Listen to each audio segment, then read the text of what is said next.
Hello everyone, আসসালামু আলাইকুম। সবাই কেমন আছেন? আশা করতেছি ভালো আছেন।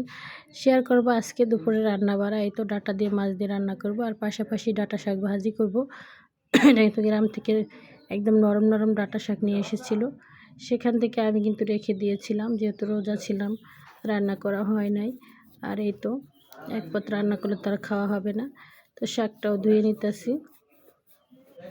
আর বরাবরই কিন্তু আমরা মা মেয়ে দুজন, অল্প স্বল্প রান্না। অনেকেই বলে, আপু তোমার রান্নাঘর এত পরিষ্কার কিভাবে থাকে? তো তাদেরকে বলবো যে আমরা কিন্তু মানুষ দুইজন, বেশি ময়লা করতে হয় না। আর আমি কিন্তু মুছা মাছা রাখি বা গুছায় গাছা রাখি, এই জন্য কিন্তু সবসময় তোমরা ভালো জিনিসটাই দেখো, খারাপ জিনিসটা দেখো না। একদিন তোমাদেরকে ময়লা জিনিসটা দেখাবো।